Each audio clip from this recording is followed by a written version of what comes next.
നമ്മുടെ കർത്താവും യേശുക്രിസ്തുവിന്റെ ദൈവവും മഹത്വത്തിന്റെ പിതാവുമായവൻ ജ്ഞാനത്തിന്റെയും വെളിപ്പാടിന്റെയും ആത്മാവിനെ നിങ്ങൾക്ക് പ്രദാനം ചെയ്തുകൊണ്ട് തന്നെക്കുറിച്ചുള്ള പൂർണ്ണമായ അറിവിലേക്ക് നിങ്ങളെ നയിക്കട്ടെ.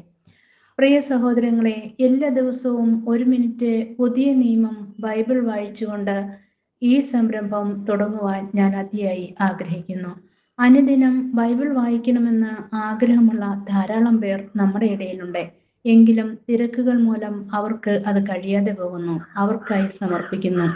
കണ്ണിന് കാഴ്ചക്കുറവുള്ളവർ, രോഗക്കിടക്കയിലായിരിക്കുന്നവർ, ഇവർക്കൊക്കെ മറ്റുള്ളവരുടെ സഹായത്തോടെ ഈ വായന കേൾക്കുവാനും ആത്മീയ ഉണർവിനും കാരണമാകട്ടെ. ത്രിയേക ദൈവത്തിന്റെ സാന്നിധ്യവും പരിശുദ്ധ അമ്മയുടെയും സ്വർഗീയ ഗണങ്ങളുടെയും സഹായവും നാം എല്ലാവരോടും കൂടി ഉണ്ടായിരിക്കട്ടെ. യേശുക്രിസ്തുവിന്റെ ജനനം ഇപ്രകാരമായിരുന്നു. അവന്റെ മാതാവായ മറിയവും ജോസഫും തമ്മിലുള്ള വിവാഹ നിശ്ചയം കഴിഞ്ഞിരിക്കെ അവർ സഹവസിക്കുന്നതിന് മുൻപ് അവൾ പരിശുദ്ധാത്മാവിനാൽ ഗർഭിണിയായി കാണപ്പെട്ടു.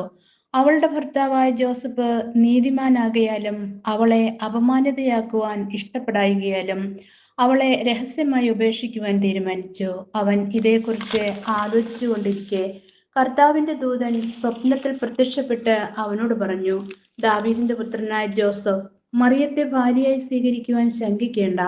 അവൾ ഗർഭം ധരിച്ചിരിക്കുന്നത് പരിശുദ്ധാത്മാവിൽ നിന്നാണ്. അവൾ ഒരു പുത്രനെ പ്രസവിക്കും. നീ അവന് യേശു എന്ന് പേരിടണം. എന്തെന്നാൽ അവൻ തന്റെ ജനത്തെ അവരുടെ പാപങ്ങളിൽ നിന്നും മോചിപ്പിക്കും. കന്യക ഗർഭം ധരിച്ച് ഒരു പുത്രനെ പ്രസവിക്കും. ദൈവം നമ്മോടുകൂടെ എന്നർത്ഥമുള്ള എമാനുവേൽ എന്ന് അവൻ വിളിക്കപ്പെടും എന്ന് കർത്താവ് പ്രവാചകൻ മുഖേന അരുളി ചെയ്തത് പൂർത്തിയാകുവാൻ വേണ്ടിയാണ് ഇതെല്ലാം സംഭവിച്ചത്. ജോസഫ് നിദ്രയിൽ നിന്നുണർന്ന് കർത്താവിന്റെ ദൂതൻ കൽപ്പിച്ചതുപോലെ പ്രവർത്തിച്ചു.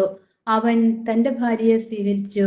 പുത്രനെ പ്രസവിക്കുന്നത് വരെ അവളെ അവൻ അറിഞ്ഞില്ല. അവൻ ശിശുവിന് യേശു എന്ന് പേരിട്ടു.